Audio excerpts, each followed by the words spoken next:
Esta é a primeira aula da nossa matéria Mordomia Cristã. Primeira aula, né? Caindo no último dia do mês de fevereiro, 28 de fevereiro, terça-feira, 28 de fevereiro, ano 2023. Primeira aula da nossa matéria de Mordomia Cristã. Cumprimentamos a todos os nossos irmãos que estão aí, graças a Deus, família Ramalho, irmão Gil. Irmão Gil está sozinho por enquanto. Irmã Rubiane está vindo. Pastor, ela subiu com as crianças, porque as crianças estão dando um pouquinho de trabalho aqui. Daqui a Tranquilo, pouco tranquilo. Eu já mais ou menos imaginava, porque ela fique à vontade até tudo ficar regularizado, tá tranquilo, né? Criança é bênção. Irmã Bernadette, Deus abençoe. Obrigado, irmã Amanda, irmão Elton, irmã Ana Lu, irmão Leandro, irmã Flávia. Daqui a pouquinho já estou apresentando irmã Flávia, irmã Ilana, quando puder ficar visível, e Abissai também, quando puder ficar visível, agradecemos. Queremos apresentar, rapaz, parece que é a sósia da nossa irmã Vanessa de óculos. Que coisa séria, meu Deus. Essa irmã sorridente de óculos é a nossa irmã Flávia Pitol Carvalho, Carvalho Pitol, né? Porque é o contrário, Carvalho Pitol. Esta é a irmã da nossa irmã Vanessa, né, que na semana passada fechou conosco o ciclo do curso básico, né? Mais algumas semanas ela vai fazer uns pequenos reajustes e vai voltar conosco no médio. Nossa irmã Flávia, faça um gestozinho para todos nós que Paz do Senhor a todos. paz do Senhor, isto. Nossa irmã Flávia está entrando hoje, começando hoje.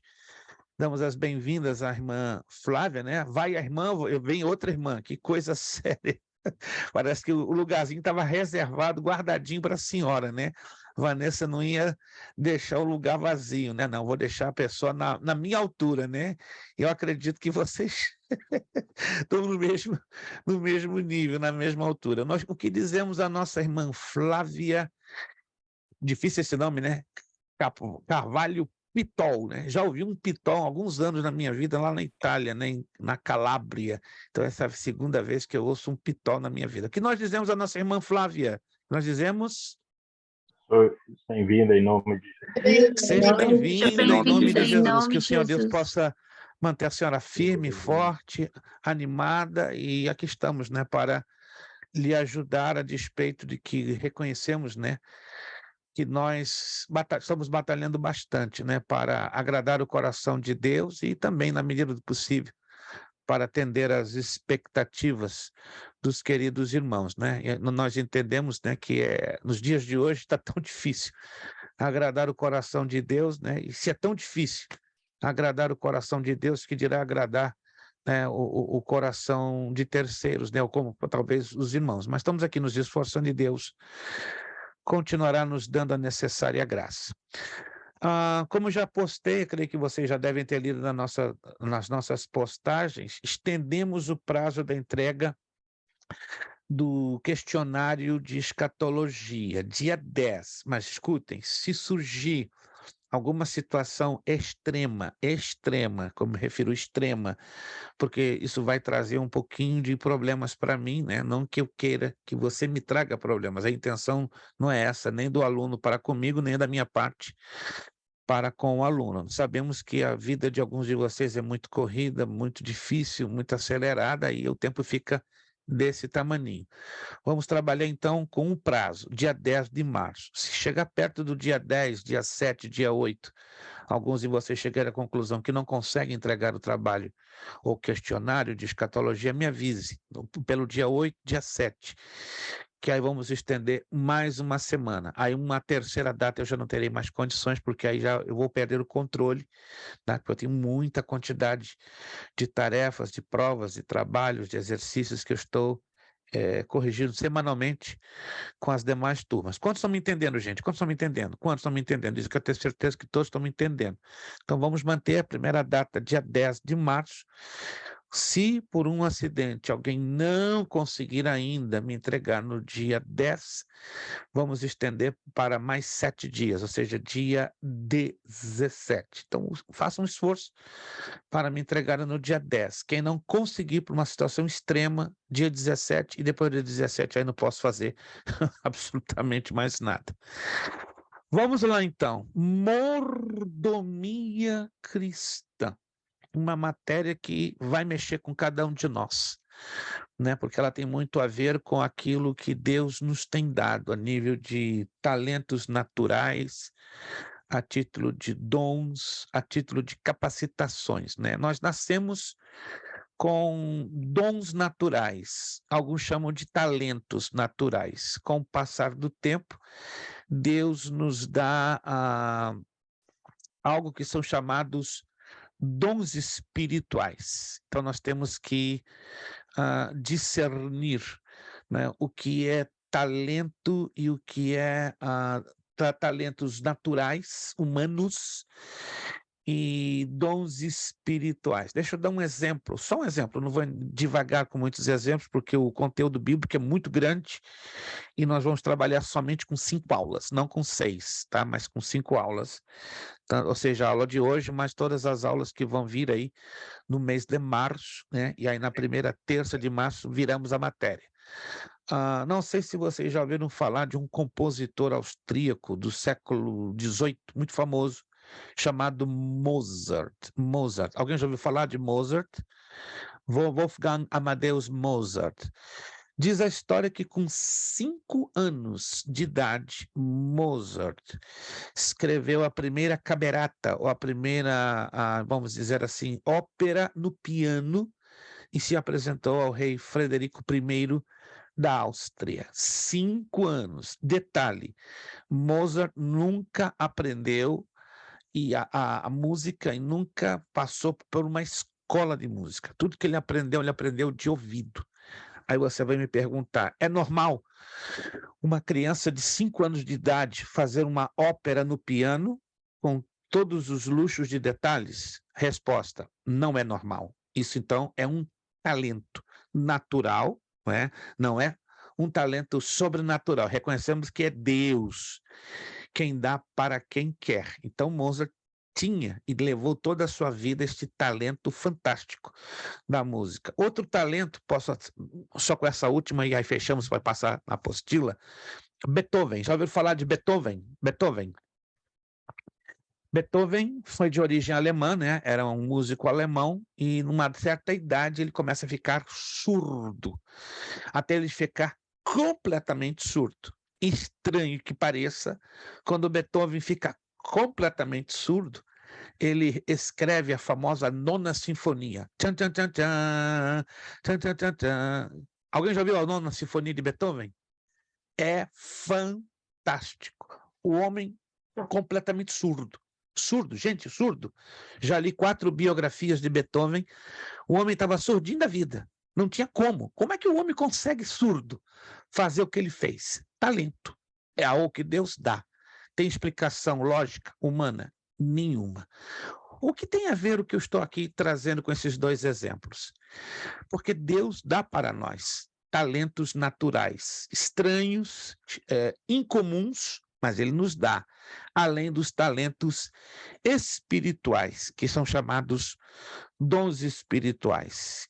Tudo que temos, não cabe dúvida, vem de Deus, seja o nosso trabalho material, o que dá o nosso ganha-pão, né, de cada dia, seja o nosso trabalho espiritual, ministerial, tudo vem de Deus. Eu quero ler 2 textos, além do texto que está aqui na apostila, um texto muito comum, muito conhecido, quero acreditar que ele é conhecido, está na carta de Paulo aos Romanos, capítulo 11, carta do apóstolo Paulo aos Romanos, capítulo de número 11, versículo 36, carta de Paulo aos Romanos, capítulo 11, versículo de número 36.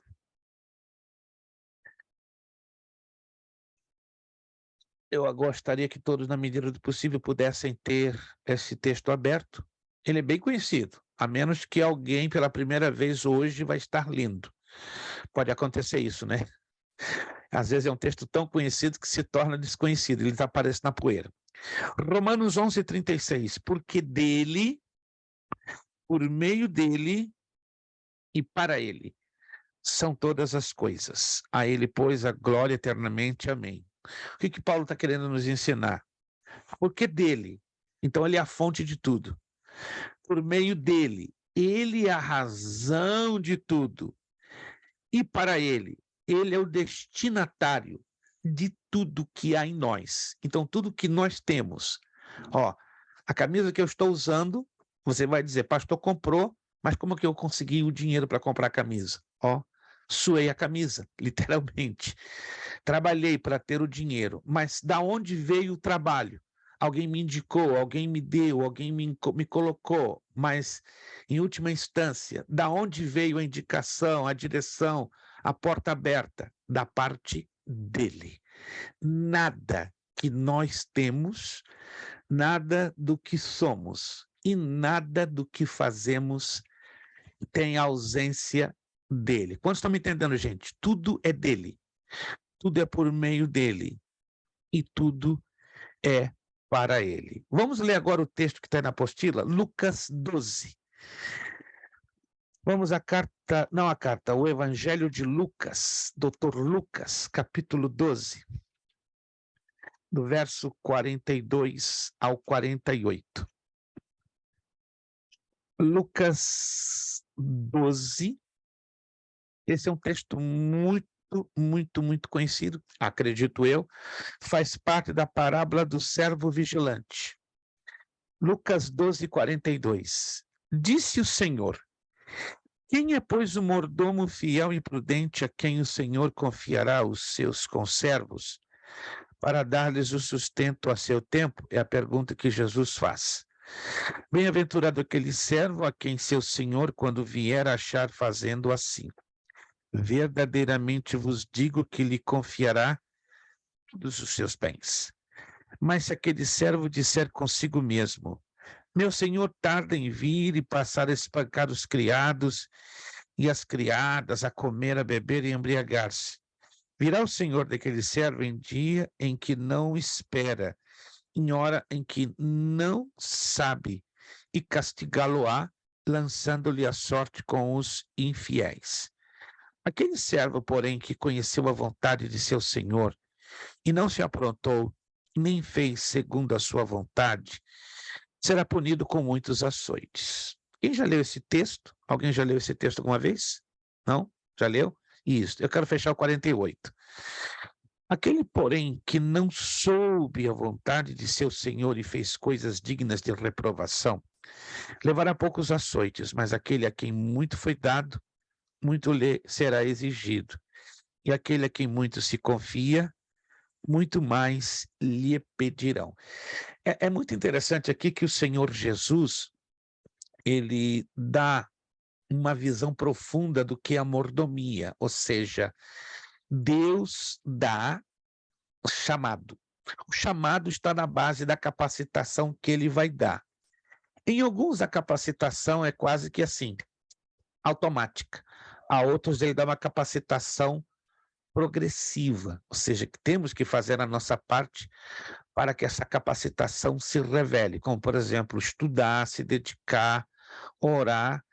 No que tange aos dons espirituais, ele nos dá tudo de uma vez só, completo, perfeito. Não há necessidade de demandar tempo em se preparar, mas em alguns casos temos que ter o discernimento para entender que a capacitação, ela é um processo. Capacitação, procure fazer essa conexão, está ligado com chamado. Nem todos nós temos o mesmo chamado. Quantos estão entendendo? E quantos entendem isso? Cada um temos um chamado diferente. Exemplo, temos ali a nossa família Ramalho, né, que são pastores, mas a irmã Sabrina tem o seu chamado particular da parte de Deus, a irmã Angelina tem o seu chamado, o pastor Anderson tem o seu chamado, irmã Amanda tem o seu chamado, irmão Elton reconhece o seu chamado. Cada um de nós que até aqui tivemos da graça de Deus o privilégio, pode ser que eu esteja falando com alguém que ainda não descobriu o seu chamado. Que não é um bicho de 7 cabeças, mas é uma necessidade, entendem? Há uma necessidade, se você ainda não descobriu o seu chamado, há necessidade de buscar discernir. Qual é o meu chamado, Senhor? Ou seja, qual é o meu papel no teu reino? Todos nós temos um papel. Às vezes esse papel pode ser um papel anônimo, pode ser um papel que ninguém está ali para nos aplaudir, nos reconhecer. Não importa. Deus nos chamou primeiro para a salvação, ok? Esse é o chamado mais importante, é o chamado para a salvação. Dentro do chamado para a salvação, Deus nos deu um chamado específico para ocuparmos um lugar específico dentro do seu reino. É exatamente isso é que nós vamos estudar sobre a importância da mordomia cristã, porque tem crentes anos dentro de uma igreja, não entendem, não sabem que chamado tem recebido ou possuem da parte de Deus e não conseguem entender a importância do uso daquilo que Deus lhes concedeu, das ferramentas para desenvolvimento do seu chamado. Bom, essa lição ela está com um formato, aliás, essa matéria, eu decidi colocá-la no formato de escola bíblica dominical. Se você ler com atenção o texto, vai dar a entender, né, como fosse uma revista de escola dominical, mas não é. Inclusive, essa apostila eu já usei ela várias vezes para estudar 5 trimestres. É uma matéria muito ampla, muito longa, tanto que eu tive que cortar o conteúdo, né, porque a apostila original ela tem mais de 180 páginas, ou seja, dá para estudar 6 meses facinho. Então, eu já trabalhei com um grupo discipulado usando essa apostila durante 6 meses, e é muito gostoso. Você divide ela em 4 semestres, 3 semestres, estudando a importância da mordomia cristã. Por isso que aqui começamos, né, nesse trimestre, porque está na linguagem adaptada para uma escola dominical. Estudaremos a mordomia cristã. O que a mordomia cristã nos ensina? Ela prioriza os bens espirituais e os materiais que o Criador nos delegou. Nesta lição, né, ou seja, nesta matéria que estamos estudando, começando a estudar hoje, denominamos bens espirituais os recursos e os meios confiados por Deus à igreja. Quanto aos bens materiais, estes são os recursos naturais e sociais que desfrutamos no mundo. Assim, veremos que o Pai levantou a igreja para cuidar dos seus interesses na terra. Que coisa interessante. Então, Deus colocou recursos nesta terra e recursos disponíveis para mim, para você, para melhor servi-lo. Vamos entender o conceito de mordomia, né? Já ouviram? Não sei se vocês já assistiram algum desses filmes antigos, até alguns filmes novos, né? Que tem um elemento ali na casa que ele é chamado, em inglês chama-se de butler, que no português conhecemos como mordomo. Alguém já viu filmes assim? Camarada bem vestido, super educado, ele tem uma responsabilidade, né, de administrar os bens da casa, né? Em alguns casos chama-se de butler, né? Ou outros casos ele é chamado diretamente de mordomo. A palavra mordomo vem do latim maiordomo, embora você está lendo aí major, mas é latim, né? E a letra J no latim se pronuncia como fosse um I. Então a pronúncia correta é maiordomo, que significa o criado maior da casa, administrador dos bens de uma casa, ecônomo, né? Aí o dicionário Aurélia que traz as definições. Interessante. A palavra grega é oikonomia, né? Oikonomos. Oikonomos, no grego, é ecônomo. Então, a palavra economia vem do grego oikonomia, ou seja, a arte da administração. Alguém sabia disso? Que a palavra economia vem do grego oikonomia, que traduzido ao pé da letra é a arte da administração. Alguém sabia disso? Não? Anote então aí.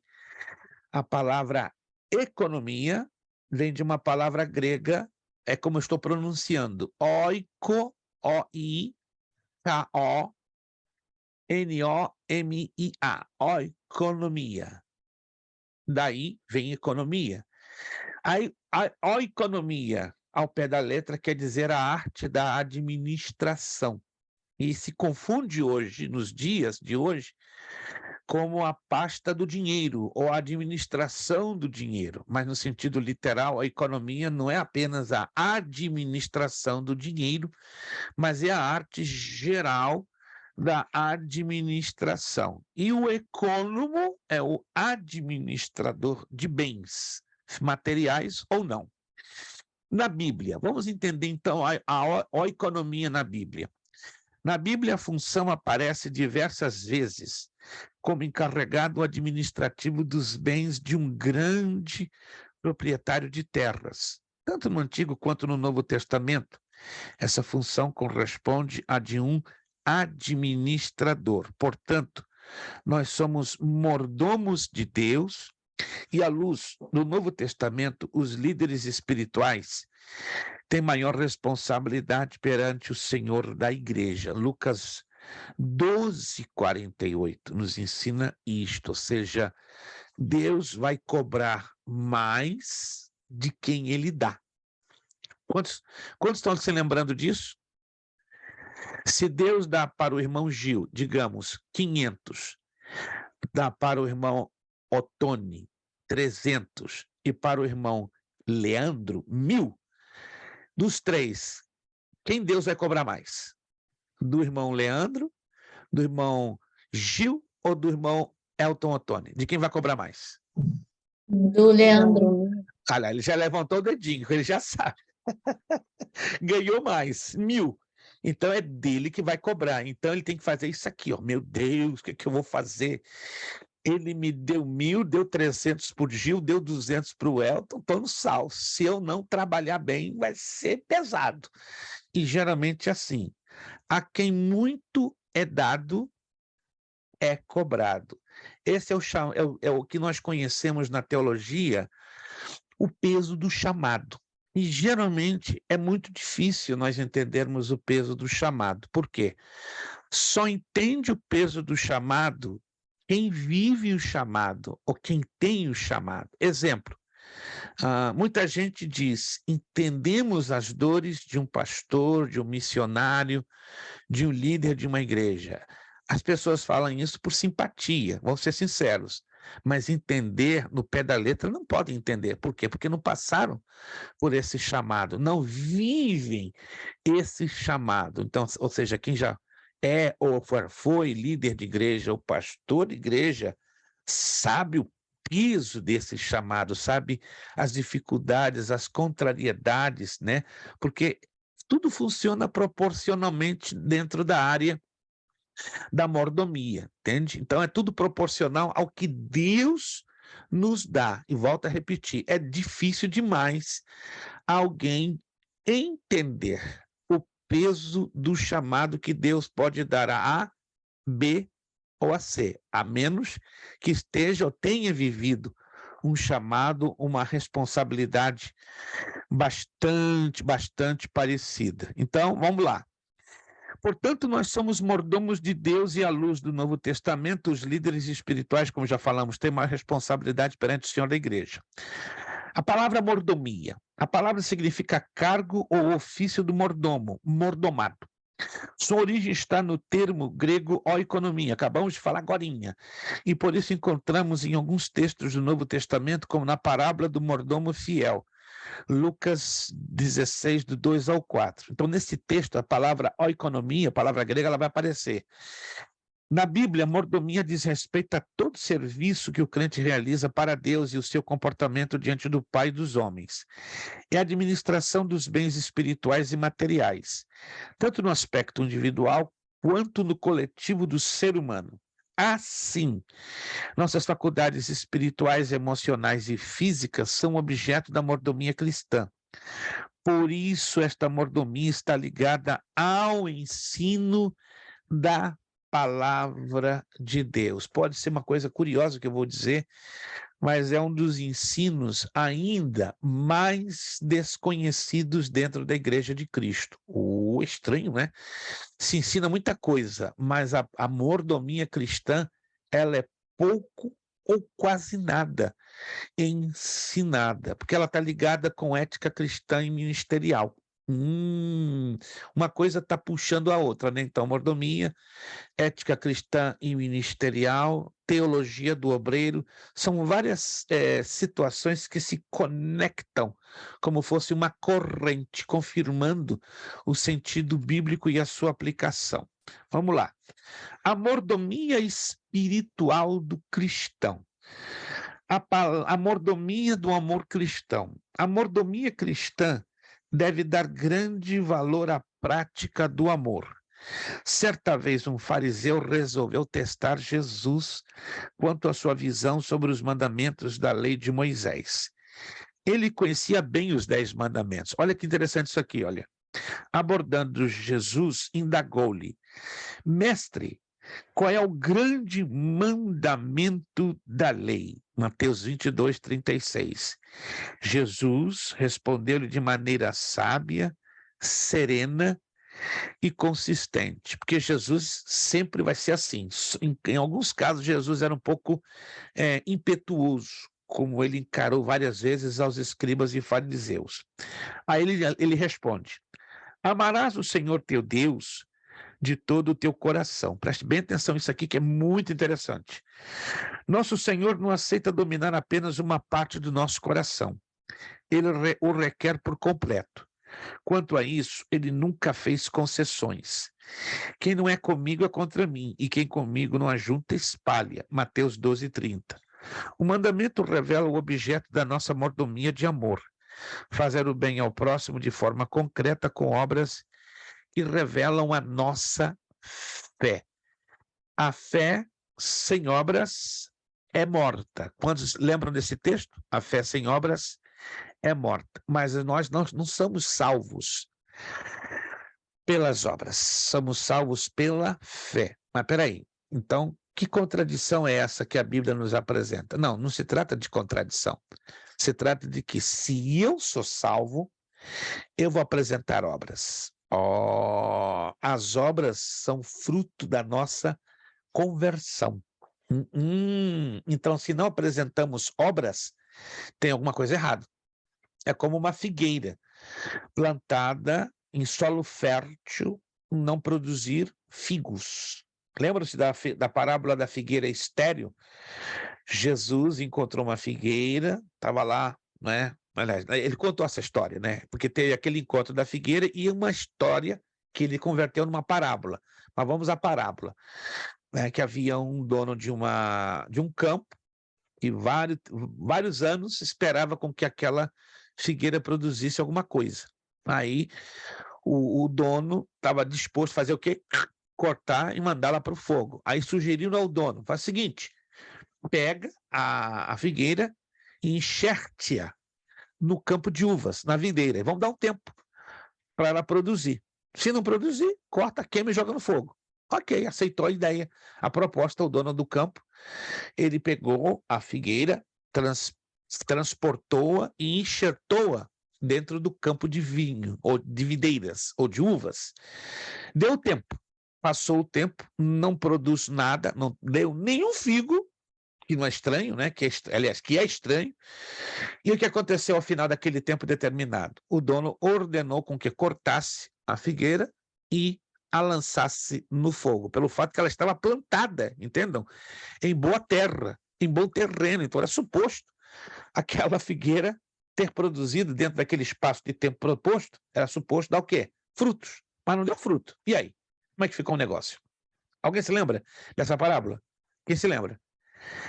Isso está ligado a talentos, está ligado a dons, está ligado a mordomia. Então temos que parar para pensar que Deus, muitas das vezes, nos coloca em solo fértil, em solo propício, para dar fruto. Passa um tempo, passa 2 tempos, passa 3 tempos, aí começa alguma coisa de errado a acontecer. Por quê? Porque não era suposto deixarmos de dar fruto. Vou falar um pouquinho isso mais adiante, mas só quero adiantar a vocês. Nosso Deus, quando ele nos chamou para a salvação, ele nos deu também um chamado baseado em talentos, não é? E esses talentos têm que ser cuidados dentro da mordomia cristã. O Evangelho de João, capítulo 15. Vamos lá. Jesus nos ensinou uma tabuada muito bonita com respeito a produzirmos frutos. João, capítulo 15. Eu tenho certeza que vários de vocês já leram muito sobre isso. Evangelho de João, capítulo 15. Evangelho de João, capítulo 15. Eu vou esperar com que você encontre esse texto. Evangelho de João, capítulo 15, versículo 1. Eu sou a videira verdadeira e meu pai é o agricultor. Versículo 2. Preste bem atenção nos detalhes que aqui o texto nos apresenta. Todo ramo que, estando em mim, não der fruto, ele o corta. Perfeito. E todo ramo que dá fruto, limpa, para que produza mais fruto ainda. Versículo 5. Eu sou a videira, vós os ramos. Quem permanece em mim e eu nele, esse dá muito fruto, porque sem mim nada podeis fazer. Versículo 6. Se alguém não permanecer em mim, será lançado fora à semelhança do ramo e secará, e o apanham, lançam no fogo e o queimam. E eu fecho o versículo 7. Se permaneceres em mim, as minhas palavras permanecerem em vós, pedireis o que quiserdes e vos será feito. Ok. Aí nós temos uma escala progressiva. Preste atenção como é interessante isso aqui. O versículo 2 nos mostra duas escalas de crescimento. Dar fruto, aonde eu leio isso no versículo 2, e todo o que dá fruto. Então, primeira escala, temos que dar fruto. Somos obrigados a dar fruto. Se não damos fruto na vida espiritual, tem uma coisa errada. Tem uma coisa bem errada. Aí a escala aumenta para que produza mais fruto ainda. E o versículo 5. Eu sou a videira, vós os ramos, quem permanece em mim e eu nele, esse dá muito. Então vamos entender isso aqui, ó, verso 2. Dar fruto, dar mais fruto. Verso 5. Dar muito fruto. É uma escala. Ou seja, dar fruto a 30 por 1, 60 por 1 e 100 por 1. Quem se lembra disso que Jesus falou? 30 por 1, 60 por 1, 100 por 1. Dar fruto na escala de 30 por 1. Dar mais fruto na escala de 60 por 1. Dar muito fruto na escala 100 por 1. Agora, para aí. Talvez você nunca ouviu o que você vai ouvir agora. Filipe perguntou, mostra-nos o Pai, Filipe. Aí Jesus disse lá em João 14, mas eu vos já vos tenho revelado. Quem vê a mim, vê o Pai. Eu sou o caminho, a verdade e a vida. Ninguém vem ao Pai, senão por mim. Preste atenção. Eu sou o caminho, a verdade e a vida. Quando Jesus usa essa colocação, ele cria um impacto na cabeça dos judeus. Uau! Ele está falando do tabernáculo. Yes! Eu sou o caminho. Jesus está querendo dizer naquela linguagem alegórica. Eu sou o pátio. Eu sou a porta de entrada. Eu sou o local onde vocês vão encontrar o lavatório de bronze, a pia de bronze. Eu sou o local onde você vai encontrar o altar do holocausto. Eu sou o caminho, eu sou a porta de entrada. E ali na porta de entrada você vai começar a dar fruto a 30 por 1. Mas não para por aí. Eu sou a verdade. E a verdade fala de entrar aonde? No lugar santo, no santuário. No lugar santo, a esquerda vai estar de frente do menorá, do candelabro de 7 braços, de ouro batido de cima a baixo, que fala de Jesus como aquele que dá o Espírito Santo, o doador do Espírito Santo. Eu sou a verdade. Vai olhar para o lado direito, vai ver a mesa dos pães da propiciação. Eu sou aquele que estende a misericórdia e sacia a fome espiritual, na simbologia dos 12 pães.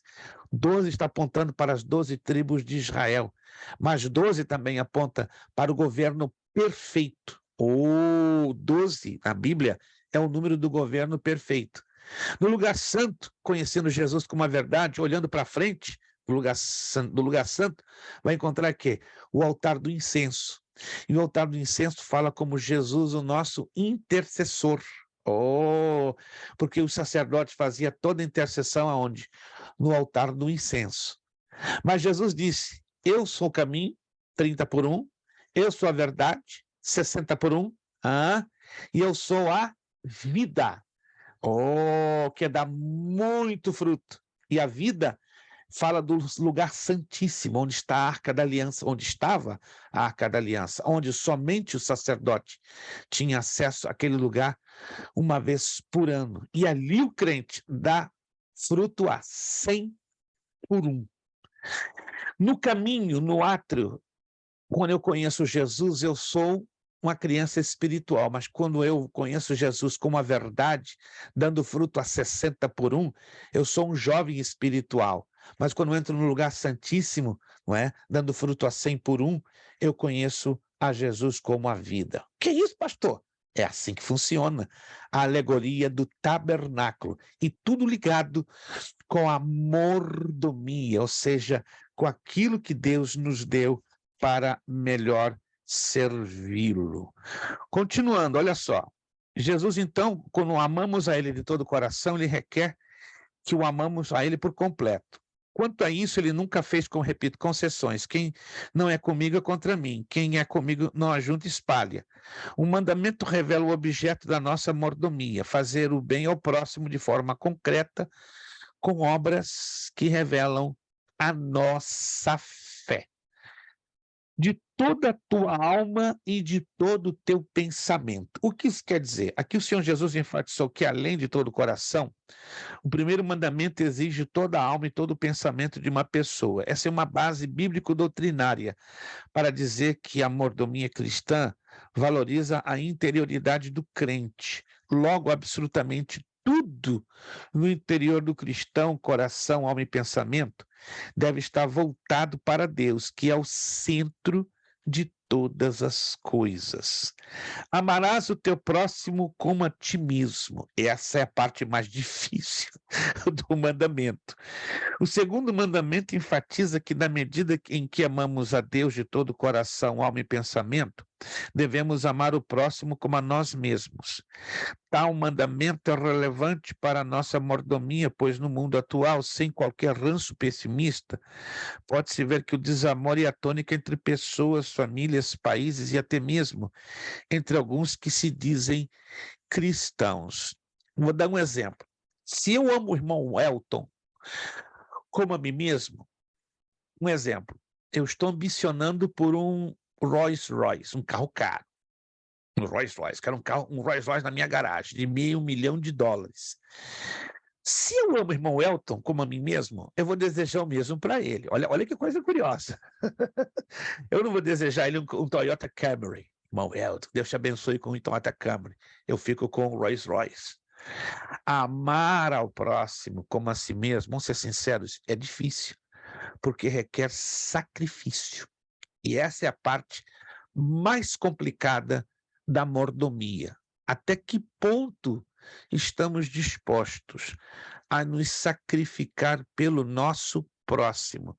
Não me refiro a questões financeiras, materiais, mas me refiro a questões morais, a questões espirituais. É muito normal de nós, seres humanos, estarmos sempre naquela ideologia que é nossa, de ser humano, né? De querermos estar na vantagem, querendo ganhar vantagem sobre A e B circunstâncias, mas Jesus mesmo disse que se nós não aprendêssemos a perder para ele, jamais ganharíamos algo no seu reino. Alguém se lembra disso?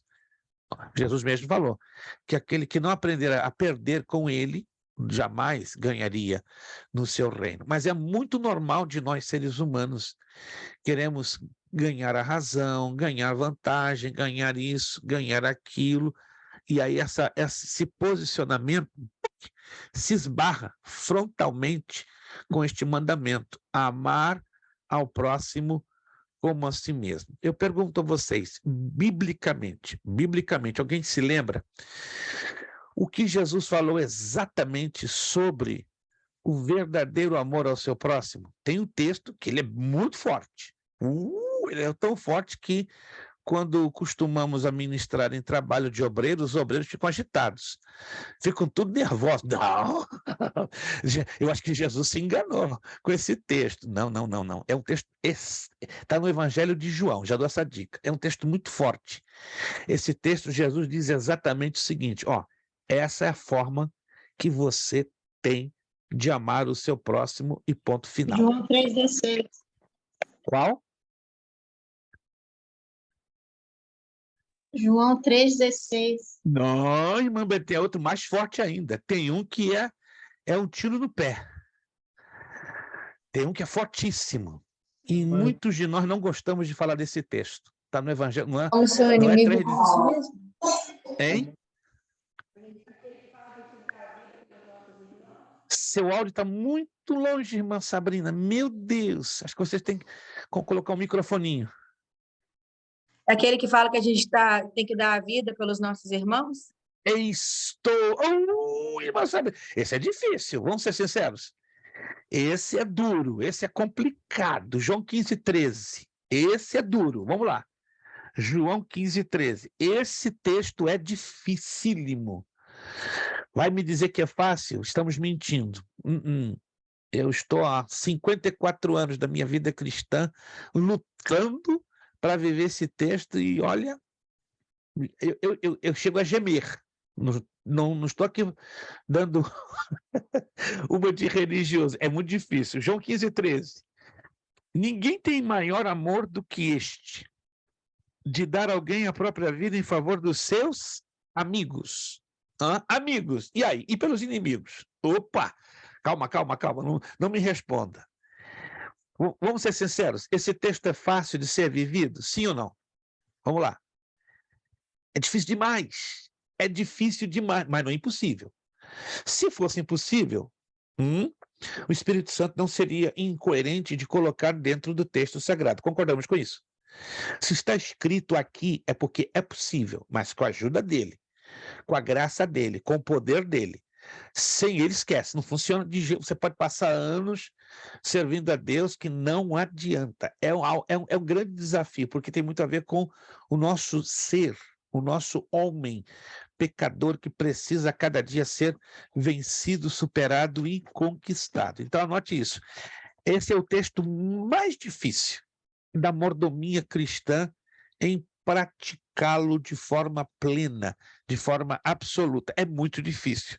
Não vou dizer que é impossível, porque do contrário não estaria dentro do conteúdo das Escrituras Sagradas. Vamos lá. Não é possível, pastor, com o fruto do Espírito. Bondade.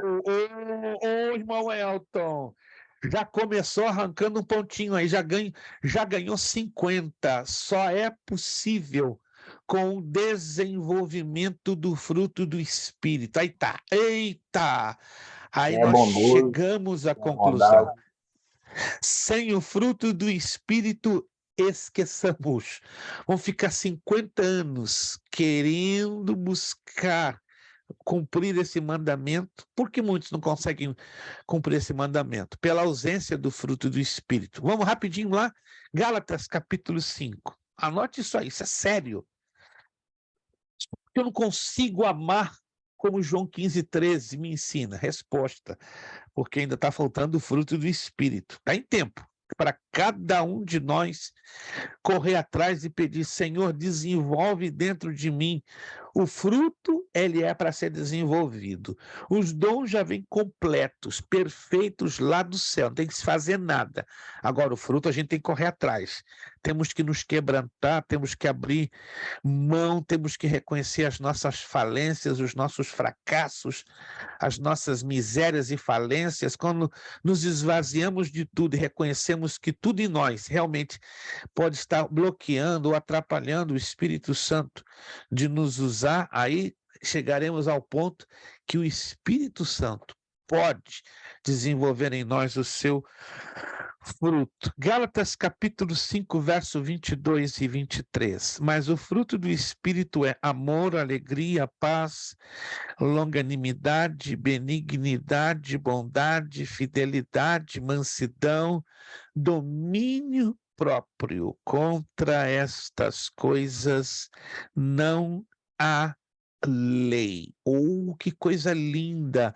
Ou seja, é o completo oposto das obras da carne. Entenda, nós cristãos podemos, infelizmente, por uma falta de vigilância, de cuidado, de observação, dar espaço, assim, a gente não percebe, mas daquele espacinho, por menor que seja, as obras da carne. As obras da carne é uma lista bem estranha, mas vale a pena a gente mencioná-las, porque elas vão ao contrário do que é o fruto do Espírito. Olha só que diz Gálatas 5,19. As obras da carne são conhecidas: prostituição, impureza, lascívia, idolatria, feitiçarias, inimizades, porfias, ciúmes, iras, discórdias, dissensões, facções, invejas, bebedices, glutonarias e coisas semelhantes a estas, a respeito das quais eu vos declaro, como já outrora vos preveni, que não herdarão o reino de Deus os que tais coisas praticam. É bem feio a lista, mas é digno de ser nós, né, meditarmos em cada uma delas, né? Não, pastor, eu não estou me prostituindo, não estou vivendo uma vida de impureza, não estou vivendo uma vida de idolatria, de feitiçaria, mas pode estar, infelizmente, né, numa situação que possa, sem querer ou querendo, não sei, isso Deus sabe melhor do que ninguém, vivendo polêmicas com inimizade, ciúmes, discórdias.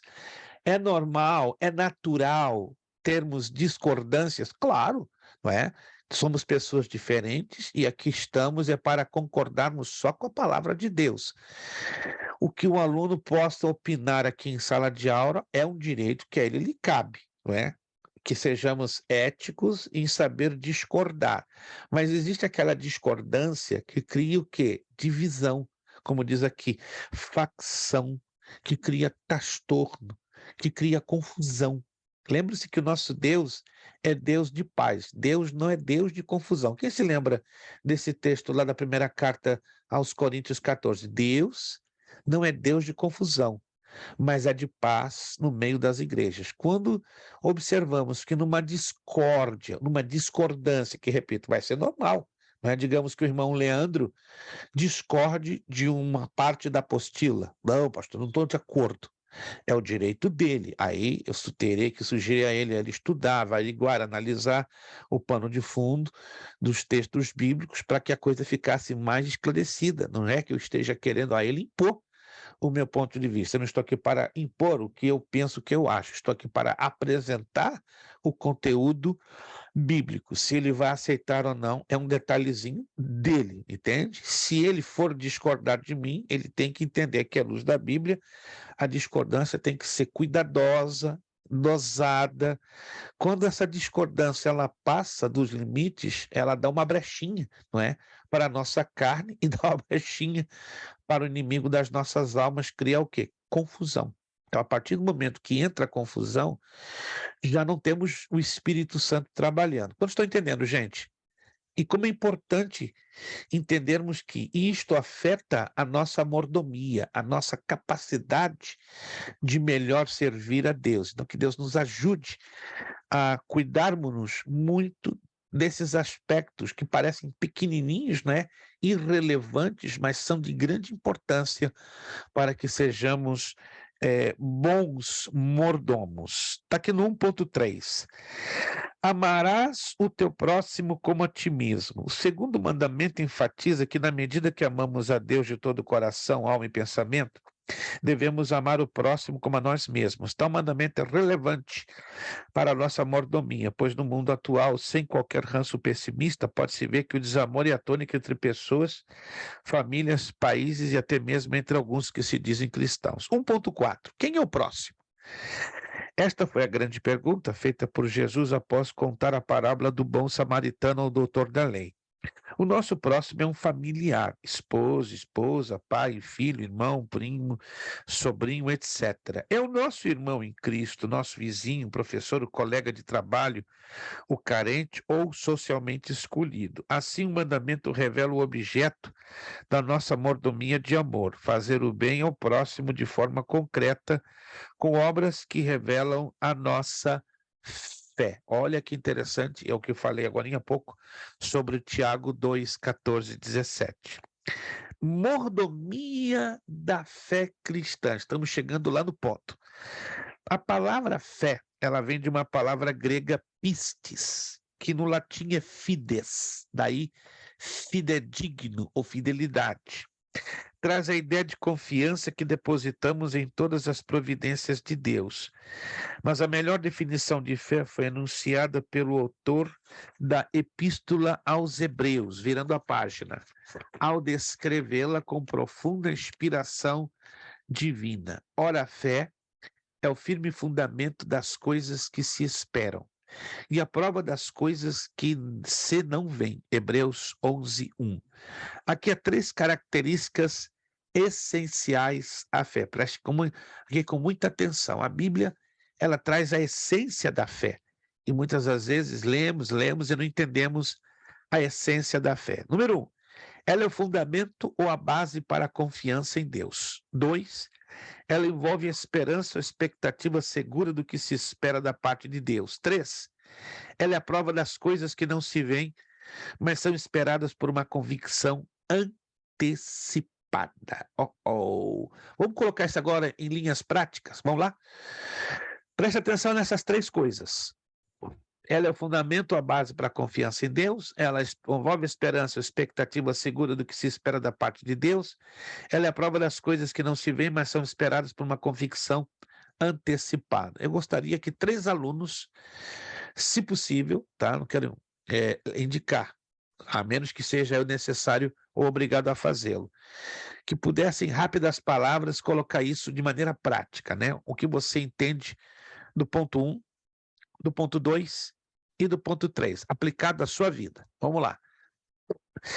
Essa matéria ela é muito prática, ela vai exigir, né, exercício prático daquilo que estamos lendo, entendendo e estudando. Então, se eu estou entendendo, aliás, se eu estou estudando é para entender. Quando eu entendo, eu interpreto adequadamente. Quando eu interpreto adequadamente, eu tenho as condições de poder praticar isso dentro da minha vida. Então, eu quero ouvir 3 alunos que pudessem, na medida do possível, trazer esses 3 pontos para a sua prática. Vamos lá, fique à vontade.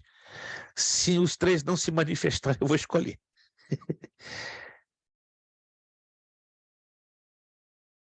Vamos lá. É tão difícil assim? Qual é a pergunta, pastor? Vamos lá. Isso, a família Ramalho ali se disponibilizou.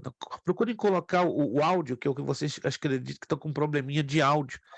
Eu acho que vai precisar que um microfone aí pertinho de vocês. Tá funcionando, pastor? Agora sim, agora tá perfeito. Vamos lá. A fé, o fundamento, né? Para mim, o Isso, ou a fundamento base para a confiança em Deus. Como o irmão aplicaria isso na sua vida? é porque, para mim, a própria Bíblia diz que a fé sem obra ela é morta, né? E aqui, o fundamento que eu vejo aqui é a confiança em Deus, em tudo que você vai fazer ou orar. Por exemplo, quando eu imponho as mãos sobre uma pessoa, eu creio que Deus vai fazer aquilo mediante a minha fé. E a fé que ativa a pessoa que está orando. Excelente, muito boa colocação da parte do pastor Anderson. Número 2, ela envolve a esperança, a expectativa segura do que se espera da parte de Deus. Como o irmão aplicaria isso na sua vida? Ela envolve a esperança. Ok.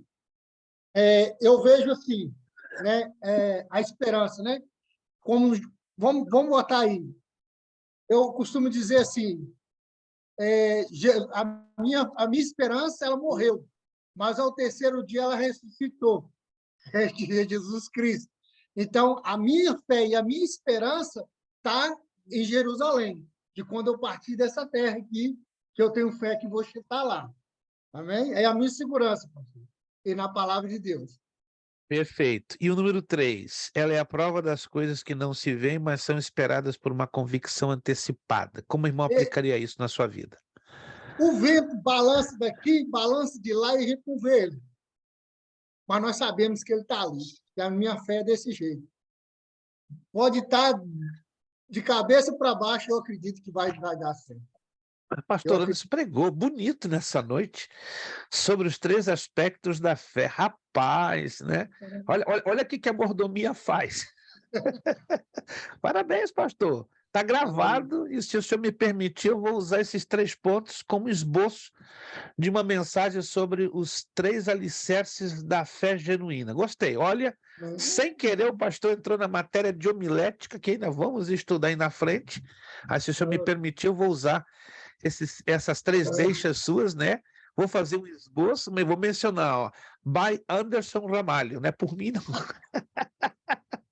Os direitos são todos dados à sua pessoa. Vamos lá, um segundo aluno, voluntariamente, que poderia me fazer também essas 3 abordagens. Vocês entenderam, né? Foi muito bem colocado a parte do pastor, só que ele pregou, ficou bonito.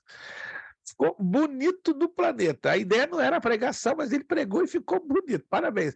É que o pastor Anderson tem veia evangelística, já percebi isso, né? Desde que eu conheço ele, essa família aí tem veia evangelística. Irmã Sabrina também tem veia evangelística, acredito que a Angelina também tem veia evangelística. Esse povo ali de Porto São Lúcio, ali de New Jersey, tem tudo, acho que veia evangelística. Então, o negócio vai ficar bonito. Vamos lá. Um outro aluno voluntariamente, por favor. Elton, vamos lá. Eu entendo Número 1, aqui que a fé, as 3 características essenciais da fé. Ela é o fundamento ou base para a confiança em Deus. Como o irmão aplicaria isso na sua vida? eu aplicaria ela como esperança, como diz a Uma palavra. esperança, Uma ok. esperança. Não seria essa a abordagem do número 2? Porque a número 2 ela se aplica melhor, né? Ela envolve a esperança, a expectativa segura do que se espera da parte de Deus. Então, procura separar bem isso aí. Então, essa número 1 que o irmão está me dizendo, eu creio que ela se encaixa melhor com a 2. Aí eu preciso entender a 1, a 2 e a 3 separadinhos. Não se preocupe, se não precisa pregar, pode pregar, não tem problema. Ela como fundamento, a fé como fundamento é a esperança, com a base da confiança em Deus. Eu só posso confiar em Deus na esperança da expiação de Cristo na cruz do Calvário que foi feita. Como eu não vivia 2.000 anos atrás e viva 2.000 anos agora, a própria palavra de Deus vai dizer que aqueles que não viram e creram serão mais bem-sucedidos ou abençoados, se eu poderia colocar assim. Porque aqueles que viram e creram negaram a Cristo. São o próprio judeu e também alguns gentios que ali, a Bíblia não relata muito, fala que Jesus, eu creio que Jesus veio para todos, nações, povos, línguas, raças, e ali ele pregou para todos, tanto judeus, tanto Samaria, Judéia, até os confins da terra. Então, eu tenho a esperança na expiação de Cristo, naquilo é o fundamento, é o Cristo Jesus em forma de esperança naquilo que eu não vi, mas acredito e entreguei a vida e dei a vida por aquilo. Porque a palavra de Deus vai dizer que aquele que ama a vida, perdê-la-á. Aquele que perder a vida, achá-la-á. E só tem uma maneira de perder a vida, negando o mundo, se você crê em Cristo Jesus, na esperança de que ele vai voltar. Então, esse é o meu fundamento, Cristo, na esperança, porque eu não vi. Agora, ela envolve a esperança ou expectativa segura do que espera da parte de Deus. Ok. A esperança e esse fundamento que é Cristo crucificado na cruz do Calvário me gera a esperança tal e a expectativa que eu verei a nova Jerusalém celestial no arrebatamento, que o fundamento é tão forte que é a pedra angular da igreja, que é nós, Certo, que certo. agora estamos em Cristo, e cremos no Senhor Jesus e vamos morar com Ele na glória. Sem essa esperança na morte de Cristo na cruz do Calvário e com a esperança e expectativa da vinda dele, eu entendo que eu não poderia estar firmado e ter esse fundamento como na Rapaz, primeira... irmão Elton se entusiasmou. Tá pregando bonito, irmão Elton. Parabéns. Como Que é como na isso? primeira pergunta fala. Agora, ela é a prova das coisas que não se veem, mas são esperadas por uma convicção antecipada. A prova das coisas, a única prova que a fé nos dá é através das obras. Onde que eu consigo provar essas coisas que eu não vejo, que não se veem? Através das obras, através daquela entrega, daquilo que a gente se dá para Cristo Jesus. Então, tendo a fé como a esperança, como fundamento, a esperança, que é Cristo Jesus na cruz do Calvário, na expectativa, na esperança de que ele vai vir, só crendo pelo fato de que ele morreu na cruz do Calvário e gerou essa obra em nós, então, essa é a convicção. Aquele que é convicto, trabalha. Aquele que não é, descansa. Parabéns, Essa é a irmão Elton. meu... Meu Deus. Olha, a intenção não era esta, mas está se tornando uma aula de homilética. Que negócio sério. Lindo, muito lindo. Parabéns. Isso é culpa do pastor Anderson. Pastor Anderson que apertou o botãozinho, espalhou a unção e agora atingiu lá. Foi no coração do Elton. Mais um terceiro aluno, se puder fazer um pouquinho mais curto, agradeceria. Não que o irmão Elton fez muito longo, né? Mas eu acho que ele entrou numa tenda de campanha e só falta agora fazer o apelo para se converter. Eu seria o primeiro a receber a Jesus. Vamos lá. O último aluno, se puder resumir as três partes, está excelente, gente. Agora que vocês estão entendendo essas três bases tão importantes que fazem parte do objetivo da mordomia cristã. O terceiro aluno, caso queira, não é obrigado a ter o terceiro aluno, mas se tem um terceiro aluno que gostaria de entrar com esses três pontos, está aberto o microfone. Não temos um terceiro aluno. Ok, sem problemas, sem problemas. Ninguém é obrigado, já ouvimos 2 alunos, ficou muito bom. Parabéns, pastor Anderson. Parabéns, irmão Elton. Número 3, estamos aqui na apostila, né? A fé como patrimônio espiritual. Então estamos entendendo que a mordomia cristã, para funcionar a contento, ela tem que ser movida por fé. Sem fé é impossível agradar a Deus. A fé cristã é o depósito espiritual acumulado durante toda a vida do crente. É o nosso patrimônio espiritual, de valor e virtudes inestimáveis. Essa fé que o crente foi estimulado a guardar para não perder a coroa. Ao escrever ao jovem discípulo Timóteo, e já próximo da morte, o apóstolo Paulo disse: combati o bom combate, acabei a carreira, guardei a fé. Desde agora a coroa da justiça me está guardada, a qual o Senhor, justo juiz, me dará naquele dia, e não somente a mim, mas também a todos os que amarem a sua vinda. Querido irmão, prezada irmã, guarde a sua fé. Existe um texto nas Escrituras que nos motiva a guardar a fé, mas deixo bem claro, a Bíblia nos ensina 8 tipos de fé. Olha que interessante. Por que 8? E não 3, e não 4, e não 10, e não 12? É porque os números na Bíblia têm um significado espiritual de grande transcendência, não é? Só para você ter uma ideia, o número 3 é o número do céu, Pai, Filho e Espírito Santo. O número 4 é o número da terra, norte, sul, leste, oeste. Aí você pega 3, que é o número do céu, 4, que é o número da terra, 3 mais 4, 7. Resulta o quê? Número da perfeição divina. 6 é o número da falência humana ou o número da imperfeição humana. Oh, que interessante. E 8 é o número dos novos começos, ou é o número da ressurreição. Oh, que interessante! Então, aprendemos que existem 8 tipos de fé. E 8 está ligado o quê? Novos começos, ou o número da ressurreição. Mas dos 8 tipos de fé, existe um tipo de fé. Eu não tenho tempo para entrar nesses detalhes, talvez até o finalzinho da matéria de mordomia eu poderia postar, né? Mas não teria o tempo para desenvolver a temática dos 8 tipos de fé. Mas eu vou falar de um. Presta atenção.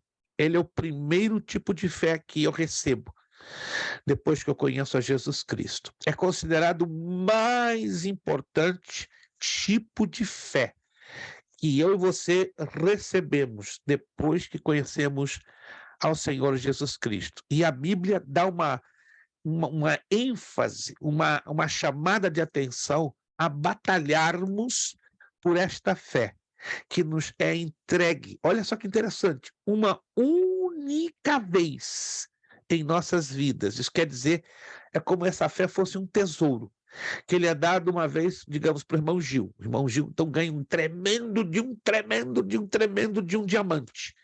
E ele tem que lutar para preservar aquele diamante limpo, bonito, bem guardado, bem polido. Abra sua Bíblia na Epístola de Judas. Que pena que hoje a irmã Rubiane não pôde estar presente, creio que a batalha foi um pouquinho mais forte com as crianças, mas a gente entende, né? Não é sempre que isso acontece, mas depois a irmã Rubiane vai estar assistindo a aula, né? E sentimos a falta da irmã Rubiane hoje, né? Aqui na telinha, né? Mas na próxima aula, se Deus quiser, ela vai estar firme e forte, as crianças, né, vão estar um pouquinho mais, digamos assim, em melhor estado, né? Para ajudar a mamãe a não perder o fio da meada. Vamos lá, Judas, versículo de número 3. Muito interessante isso aqui. Judas, versículo 3. Eu tenho certeza que vocês já passaram por esse texto dezenas de vezes e talvez não observaram o detalhezinho que diz aqui, ó. Amados, quando empregava toda diligência em escrever-vos acerca da nossa comum salvação, foi que me senti obrigado a corresponder-me convosco, exortando-vos a fazer o quê? A batalhardes diligentemente pela fé que uma vez por todas foi entregue aos santos. Que tipo de fé é essa? É a fé salvadora. A fé que nos foi dada no momento que cremos em Jesus Cristo e confessamos a Ele como nosso Senhor e Salvador. Esta é a fé salvadora, ou a fé salvífica. Olha, preste atenção. Ela é dada uma vez só, e é por todas.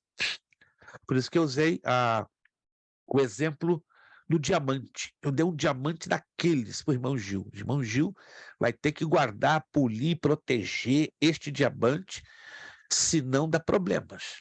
E muitos têm problemas na sua vida espiritual porque não foram ensinados a lutarem por esta fé que é dada uma vez. E uma coisa que muito acontece com todos nós, irmãos, o diabo luta de noite para arrancar de nós essa fé. Conseguiu arrancar essa fé de nós? Já era. E já era.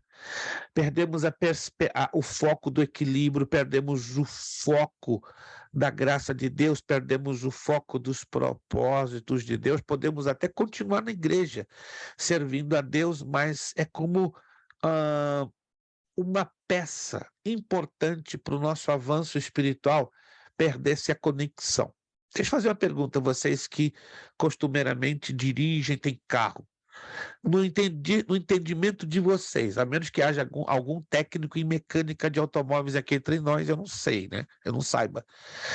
Qual é a peça mais importante em um automóvel? Todas as peças são importantes, na verdade, todas, sem exceção. Mas tem uma que, se ela falha, já era. Acabou o carro. E parece que é a mais cara, posso estar enganado, Não tenho carro, não dirijo, O mas motor, pelo... Hein? motor, Além do motor, tem uma que é Transmissão. bruto. Transmissão.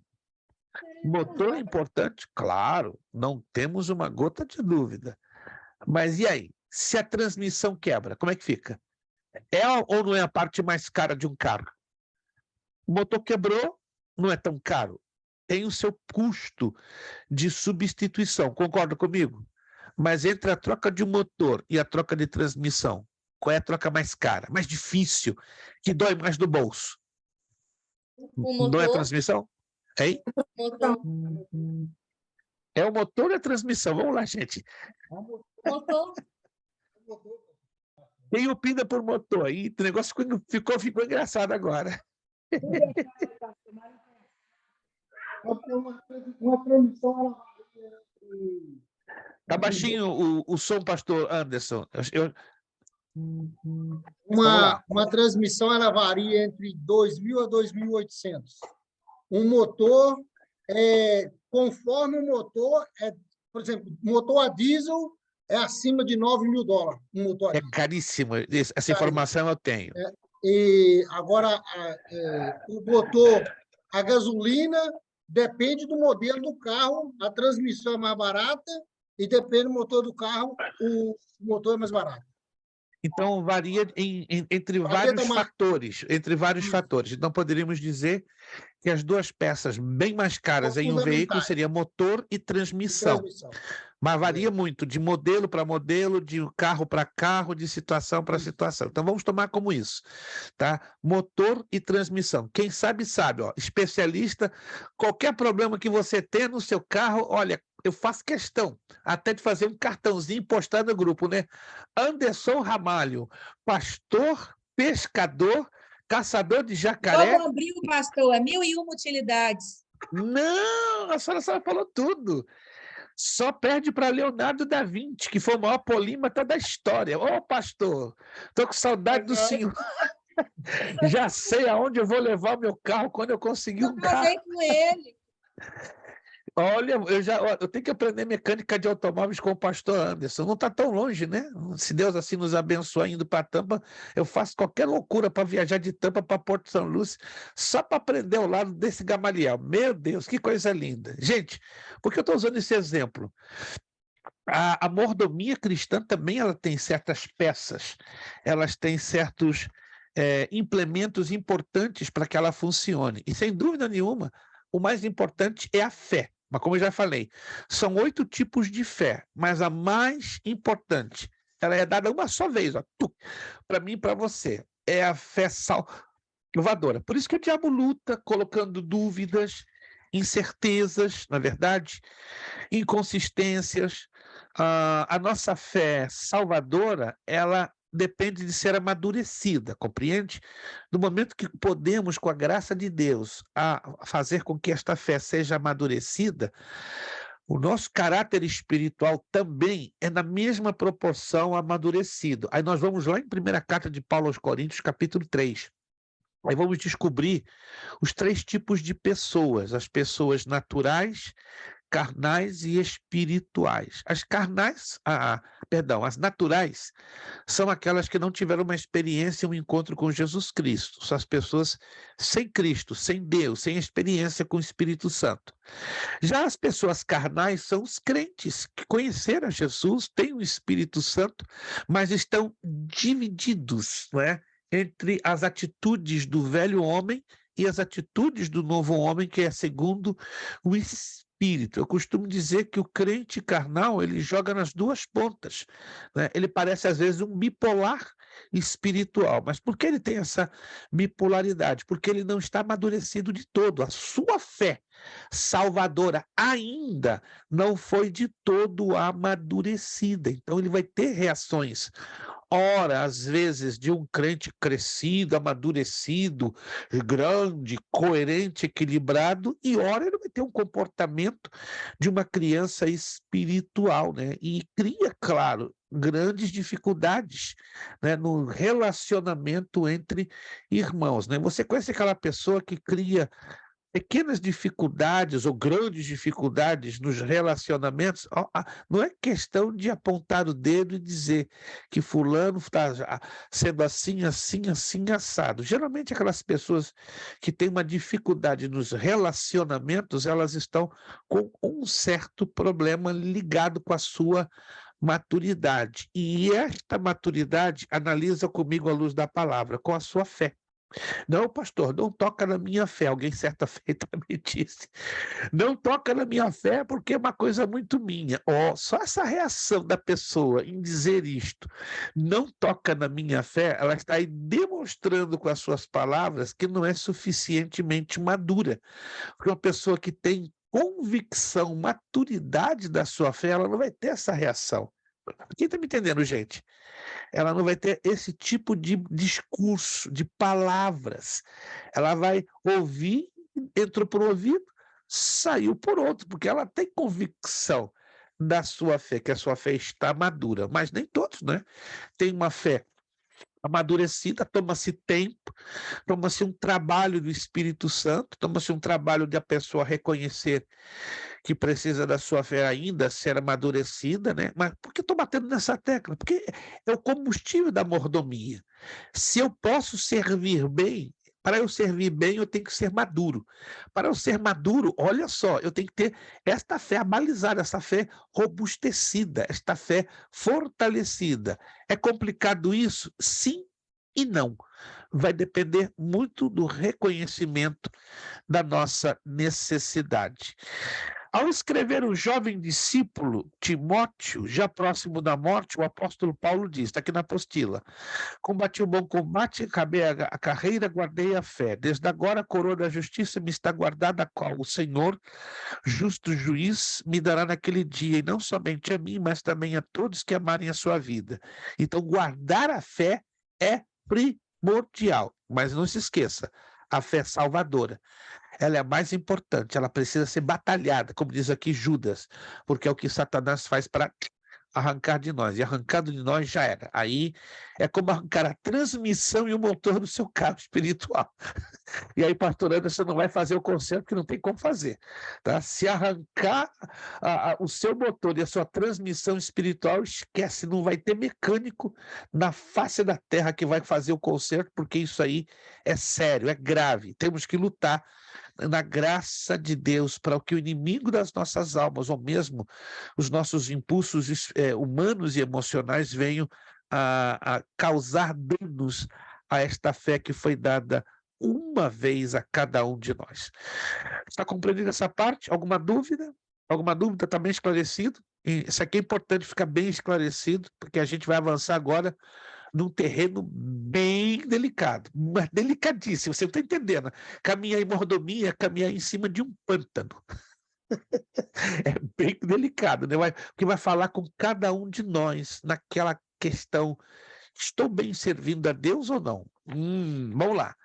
Mordomia dos bens materiais. O cristão e as finanças. Ih, pastor, mexeu com um negócio que agora não gostei. Eita, tocou num ponto melindroso. Um certo servo de Deus, algum tempo, disse uma frase estranha, mas faz sentido. De tudo que há num cristão, a última coisa a ser convertida, em algumas vezes, é o bolso. Parece que faz um pouco de sentido, né? Tudo no cristão se converte, o coração se converte, a boca se converte, o coração se converte, o pé se converte, a cabeça se converte, mas parece que está faltando um detalhezinho a ser convertido: o bolso. Entenda-me bem, irmãos, Deus não precisa, anote isso, Deus não precisa do nosso dinheiro, não precisa de um centavo das nossas finanças. Quem sabia disso, gente? Pela palavra de Deus. Então, precisa um centavo. Porque dele é a prata e o ouro. Então, para quê? Porque a Bíblia, então, bate tanto na tecla de finanças, e porque hoje em dia estamos aí ouvindo abusos, excessos ligados a finanças, a dinheiro. A Bíblia diz que aonde está o seu tesouro, ali estará o quê? Ali estará o quê? Alguém pode completar o texto? Seu Coração. Coração. Não é errado, escutem, não é errado, não é pecado ter dinheiro. Não, não é errado. O problema não está em ter. O problema é o dinheiro ser o seu senhor. O dinheiro é excelente para ser o nosso serviçal. E é um problema quando ele se torna o nosso amo. Opa! Paulo mesmo disse a Timóteo: o amor ao dinheiro é a raiz de todos os males. Conheço pessoas milionárias, com muito dinheiro, mas o coração não está no dinheiro. E eu estou falando de mundanos, não estou falando de crentes. Agora, não se trata de crente estranho. Às vezes tem crente que tem mais amor no dinheiro do que alguns mundanos, porque eu não sei, não tente me explicar, que eu tenho dificuldade de entender isto. Mas vamos lá. O que a Bíblia fala sobre o cristão e as finanças? Vamos lá. Na mordomia dos bens materiais, o cristão deve trabalhar honestamente para garantir sua sobrevivência financeira. Desde o Gênesis após a queda, o homem emprega esforços com o suor de seu rosto para obter os bens de que necessita. Isso é feito de maneira constante. Nesse aspecto, a preguiça é um pecado intolerável diante de Deus. Assim, ele exorta o preguiçoso que aprenda com as formigas, pois essas trabalham no verão para garantir o mantimento no inverno. Nós temos um irmão, não vou dizer quem, né? Para não ficar uma coisa como antiética. Ele é um irmão conhecido nosso de anos, que ele tem um homem de Deus, até estudioso da Bíblia. Ele simplesmente diz: pastor, quando eu chegar no céu, mas eu vou dar um couro em Adão. Sim, dar um couro em Adão. Por qual razão? É por causa daquele cabeçudo que a gente está sofrendo no trabalho. Estamos suando no trabalho por causa do cabeçudo do Adão. Por que cabeçudo? Porque todo problema começou com ele. Seu trabalho hoje é por causa dele. Calma, irmão. Eu acho que o irmão está esquecendo da Bíblia. Claro que não, pastor. Está bem claro. Não está claro. Aí eu tive que levar ele à Bíblia. E aí se assustou. O problema é o seguinte: Deus deu a Adão o trabalho da lavoura. Leia lá no texto, em Gênesis capítulo 2, para lavrar a terra. E o trabalho da lavoura, se você ler com atenção o texto, não exigia muito, não era sacrifício para Adão. Era algo leve. E ele dependia da lavoura para comer. O homem foi criado para ser vegetariano. Alô? Se tem algum irmão vegano aqui, se alegra, porque você foi chamado para ser vegano. Não faz isso comigo não, pastor. Eu gosto de uma carninha, de uma picanha na brasa. Faz isso comigo não. Eu gosto de levantar um altar lá no finalzinho de semana na minha casa, aquela churrascada, deixa a minha esposa triste. Olha lá, a Angelina está confirmando. Mas nós, os seres humanos, está provado, não fomos criados para ser carnívoros. Passamos a comer carne, isso você pode ler lá no texto de Gênesis capítulo 3, por causa da imposição do pecado. Quando Adão e Eva saem da presença de Deus, Deus abre precedentes. E dentre eles nós mudamos a nossa dieta alimentar. Interessante, se eu tivesse tempo eu mostraria para vocês lá em Gênesis, capítulo 3. Nós não fomos criados para ingerir carne. Desculpe se você é amante de carne. Eu gosto de uma picanha na brasa uma vez ou outra, mas nosso corpo, biológica, sistematicamente falando, não foi criado para ingerir carne. Nem carne de porco, nem frango e até mesmo peixe. Interessante isso, né? Mas a queda, o afastamento do homem da presença de Deus abriu vários precedentes, várias situações. Dentre elas, o estilo do trabalho do homem veio a ser como o quê? Suor, suor, suor. Suor, cardos e abrolhos, está lá na Escritura, ou seja, ganharíamos o nosso ganha-pão, faríamos o nosso trabalho com muito sacrifício. Então não dê um couro em Adão, porque lá no céu você não vai fazer isso, sabe por quê? Porque você vai chegar com a sua mente glorificada, o seu corpo glorificado, e esse sentimento de vingança para dar um couro em Adão não vai existir, gente. Você vai ficar só na vontade de querer dar um couro em Adão, né? Mas você, quando chegar lá no céu, vai estar com o corpo glorificado, mente glorificada, totalmente perfeito. Quando chegar lá, cadê aquela vontade de dar o corinhadão? Acabou, não vai ter. É só aqui na Terra, né? Aquela vingança. Mas tudo, graças a Deus, Deus está trabalhando para restaurar todas as coisas. Olha só, a preguiça é um pecado intolerável diante de Deus. Hoje eu não trabalho, então não vai ganhar pão, não vai comer o pão, não vai comer. Assim ele exorta o preguiçoso que aprenda com as formigas, pois essas trabalham no verão para garantir o mantimento no inverno. Quem de vocês já viu o movimento de várias formigas carregando folhas? Gente, eu cheguei a ver aqui na Flórida, coisa que eu não via lá no norte, formigões grandes levando pedaços grandes de comida. E bobo, rapaz, uma formiguinha com 2, 3 levando pedacinhos de comida, assim, pedaços grandes. E eu falei, que isso? Elas são pequenas, mas entre 3, 4 se entreajudam. Que exemplo lindo, né? Muitas das vezes nós queremos sozinhos levar as coisas e não nos importamos a ajudar os outros a carregarem certos fardos. Olha só, porque a mordomia também implica na entreajuda, ou seja, temos muito que aprender com as formigas. Provérbios 6:6-9 e 10:26 nos ensina. Então, pecado não é ter dinheiro, o pecado é saber mal administrar o dinheiro. O cristão e as riquezas. É pecado um cristão ser rico? Não. Deus não demoniza a riqueza nem diviniza a pobreza. Oh, parece rimando, né? Mas é para a gente entender que Deus não acha algo demoníaco ter riqueza, nem algo divino. Não, eu sou pobre, pobre, pobre, de marré, marré, marré. É o meu chamado de ser missionário pobre, miserável. Esquece. Isso não é bíblico. Não é bíblico nem um extremo e não é bíblico nem outro extremo. Temos que ter cuidado com os extremos. Os extremos são perigosíssimos. Mas o cristão não deve recorrer aos meios ou práticas ilícitas de ganhar dinheiro, como bingo, a rifa, pastor, rifa é pecado. Vamos falar isso um pouquinho mais amplo. O quê? Agora você me deixou assustado. Eu já joguei rifa direto. Vamos parar para pensar à luz da Bíblia. As loterias e outras formas fáceis de buscar riquezas.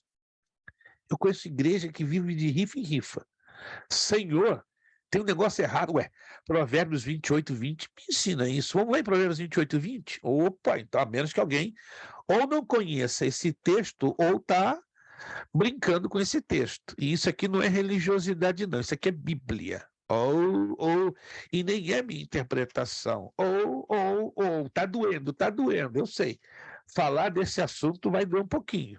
Ai, tá doendo. Provérbios 28:20.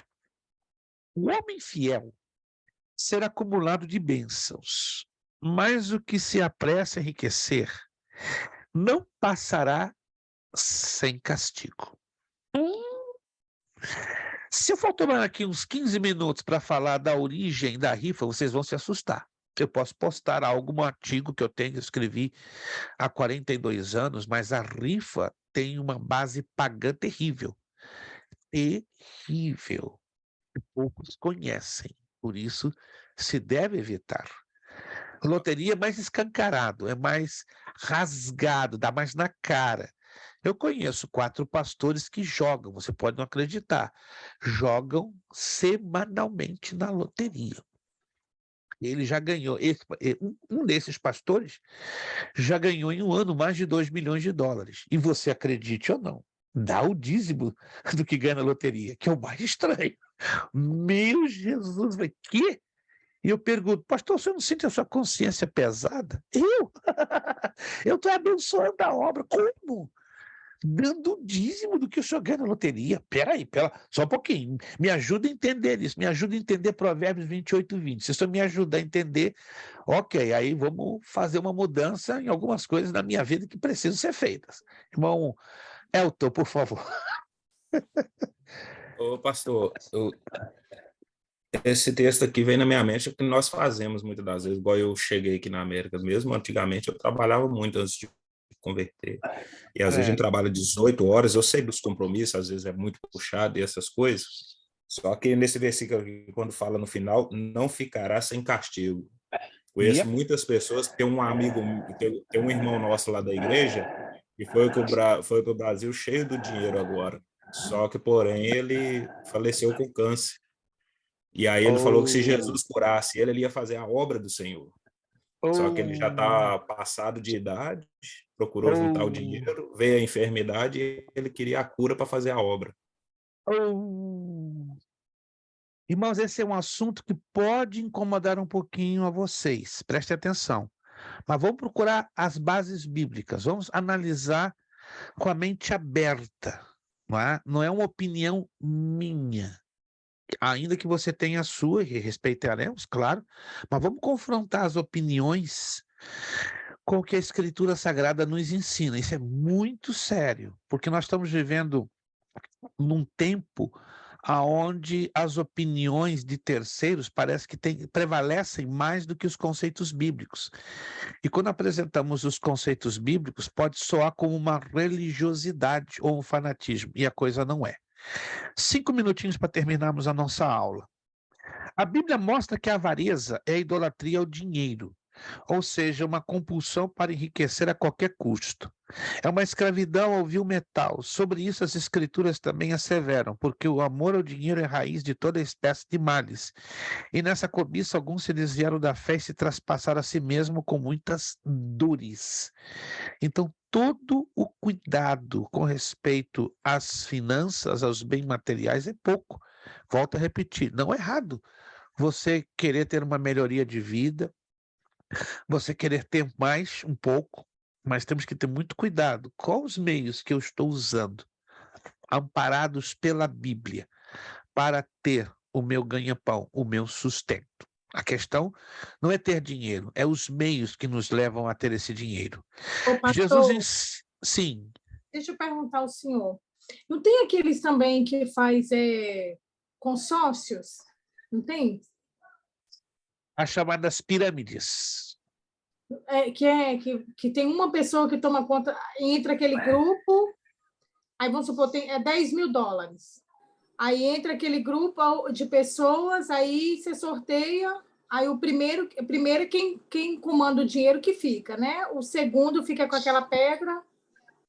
É pecado também, não é? É o mesmo princípio das pirâmides. Já ouviram falar do sistema de ganhar dinheiro de pirâmides? É o mesmo princípio, só que o consórcio ele é muito sutil. Você não vê a coisa abertamente, mas está por detrás do mecanismo. A pirâmide é mais na cara, compreende? Ele é mais rasgado, ele é um pouco mais escandaloso, fica bem mais exposto. Mas o consórcio é o exato princípio. Está escondido, está por detrás. Eu conheço pastores que passaram anos trabalhando com consórcio e um deles teve, né, vamos dizer assim, a dignidade de dizer, pastor, pouquíssima gente sabe que o sistema de consórcio ele é toda balizado no sistema de pirâmide. Só que a pirâmide ela é mais rasgada, ela dá na cara, tá? E o camarada se escandaliza. Já o consórcio não, ele é muito sutil. É o mesmo princípio, só que ele é oculto. É o mecanismo que só quem faz é quem sabe, né? Ou seja, vai ter um que vai estar ganhando uma vantagem gigantesca e colocando todos os demais outros em tremenda desvantagem. Isso é uma forma de enriquecimento apressado, colocando os outros em desvantagem. Teria que ser todos ganhando igual por igual. Esse é o problema que a gente não vê, que a gente quer olhar pela forma humana e não pela forma... que os princípios de Deus não são os nossos princípios. O problema é que a gente quer negociar os princípios do reino. E aí não funciona. Mas não, pastor, eu não estou roubando. Você não está roubando, você está defraudando, que é diferente. Uma coisa é roubar e outra coisa é defraudar. O que é defraudar do grego? Ganha vantagem. Irmã Sabrina coloca, é o mesmo princípio da elite mundial. Exatíssimo. Exatíssimo. A elite mundial, a nova ordem mundial, não é?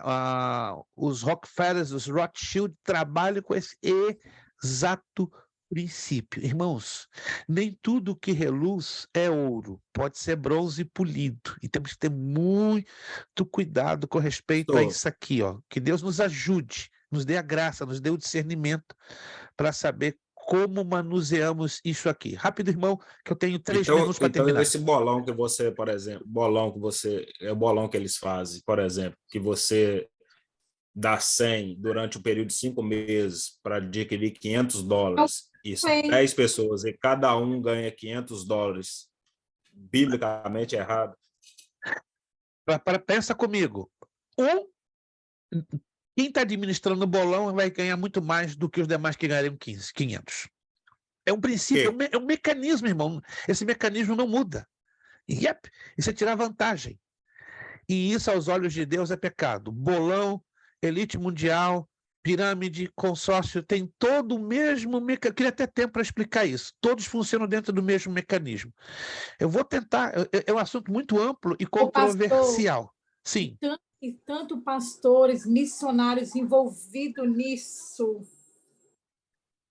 Porque virou uma forma rápida de ter. E as pessoas dizem, então, é ganho justo. Justo ou ilegal, moralmente falando? Porque nem tudo que é justo é moralmente legal aos olhos de Deus. Tem aquela aparência de justiça nos olhos humanos, mas é moralmente legal aos olhos de Deus. Alguém está conseguindo me entender? O que é moralmente legal aos olhos de Deus? Vamos fechar aqui, que já são 10h05. Essa matéria aqui vai levantar poeira. Que vai mexer conosco. Vai mexer com os nossos princípios que julgávamos ser corretos. Mas eles se chocam frontalmente com os princípios humanos. Jesus ensinou: acautelai-vos e guardai-vos da avareza, porque a vida de qualquer não consiste na abundância que possui. E também ratificou: mas ajuntai tesouros no céu, onde nem a traça nem a ferrugem consome, e onde os ladrões não minam e nem roubam. Na próxima aula, anotem aí, nós vamos entrar nesse ponto número 3. Ponto número 3. O cristão e a contribuição para a igreja. Ei, papai do céu, vai dar na canela, vai dar no joelho, vai nos mexer, vai nos incomodar. Gente, essa matéria vai levantar poeira.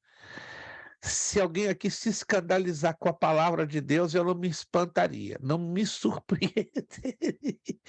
Lembram-se que Jesus chegou lá em João 6, teve um grupo de discípulos que se escandalizaram com Jesus. Ei, Jesus, segura aí, as palavras que tu estás falando estão pesadas. Aí tem aquele grupinho, ó, saiu tudo fora, lembra-se? Saiu fora. Aí Jesus se virou para os restantes: e aí vocês? Não vão embora também não? Aí eles viraram para Jesus e disseram: para onde nós iremos, se tu tens as palavras de vida eterna? Então segura, gente. Eu não me surpreenderia que alguns de vocês: meu Deus, o que é isso? Está falando muito forte, está dando pesado. Não, irmãos, não é dar pesado. É que a Bíblia chega num ponto que ela vai confrontar os nossos princípios, que até então julgávamos ser legitimamente cristãos. Mas a mordomia é uma matéria na teologia que ela entra tão de frente que nos deixa chocados. Eu pensava, você pensava, eu pensava, mas a palavra de Deus nos revela algo completamente diferente. Amém, amém. Deus falou alguma coisa a você nesta noite através desta matéria que começamos? Deus falou alguma coisa com você? Com quantos falou? Olha, comigo me incomodou. Meu Deus, essa semana eu tive, estou tendo, e louvo a Deus que continuarei tendo uma batalha pesada.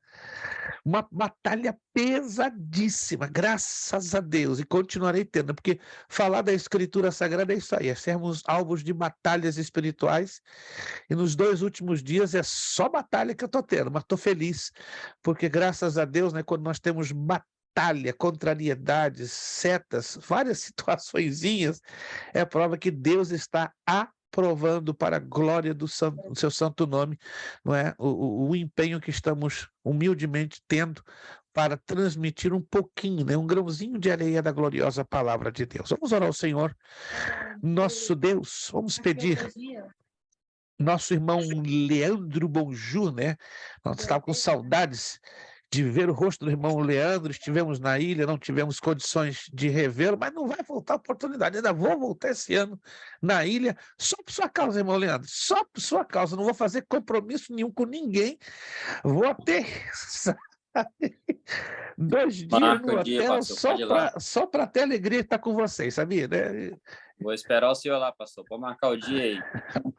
Vai ser em maio, já vou adiantar, vai ser em maio. Maio eu já vou separar já aqui na minha agenda um final de semana, né? Sexta, sábado, domingo, né? Vou pegar um hotelzinho ali perto de você, não vou incomodar ninguém, vou Pode ir estar com dormir lá em casa, vocês. pastor. Que isso? Tem quarto Não, sobrando lá. quero incomodar. Não, que eu tenho alegria, né, de estar com vocês, né? Tive muito rápido mesmo, né? E eu não pude ver o dono da casa, né? Ficou um negócio estranho, né? Só conheci a sua família. Mas amém. Bom, Vai Leandro ser um estará prazer, nos... pastor. Vai ser uma alegria, vai ser uma alegria. Nós vamos marcar com antecedência, estaremos aí, se Deus quiser, em maio. Bom, Leandro, nos despedindo com a palavra de oração, tá? E agradecendo a Deus por esta primeira aula desta matéria. Obrigado a todos vocês que se empenharam, se esforçaram. Obrigado à família Ramalho, irmão Gil. Dê um abraço aí na sua senhora digníssima esposa, né? Sentimos a falta dela, mas entendemos que as crianças às vezes dão um pouquinho de trabalho e assim acontece, né? Mas queremos que na próxima aula tudo vai estar regularizado. Irmã Bernadette, Deus está usando a senhora, deixa Deus lhe usar. Tem coisa boa aí de Deus na sua vida. Irmã Amanda, obrigado. Irmão Elton, irmã Flávia, alegria grande conhecer a irmã Vanessa 2 de óculos.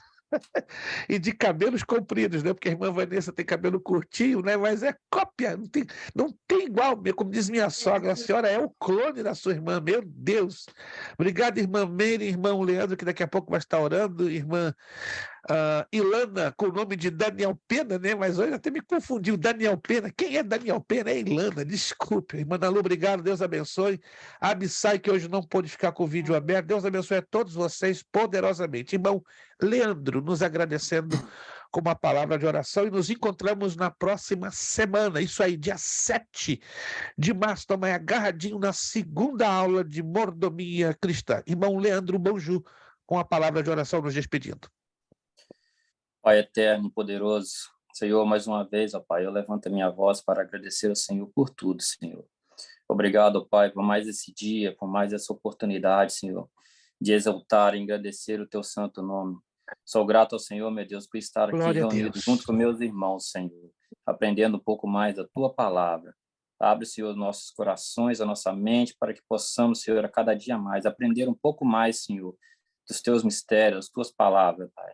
Continua, aleluia, Senhor, abençoando a vida do pastor, Senhor, que ele possa, Senhor, ter paciência, Pai, para nos ensinar e mostrar aquilo, Senhor, que só o Senhor quer nos dar.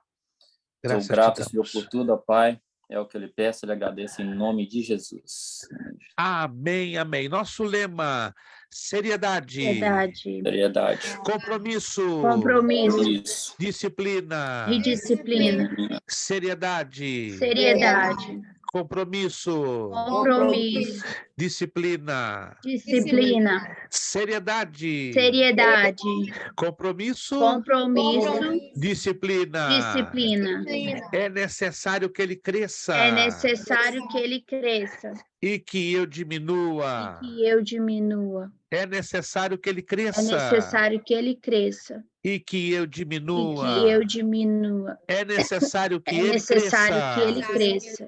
E que eu diminua. E a Deus damos o quê? A honra, a glória e o poder. Muito obrigado, gente. Uma boa noite, um bom descanso, uma boa terça-feira, uma ótima semana. Próxima semana, 7 de março, terça-feira, estamos aí agarradinho. Muito obrigado, a paz do Senhor. Deus os abençoe. Bom demais ter vocês conosco. Obrigado.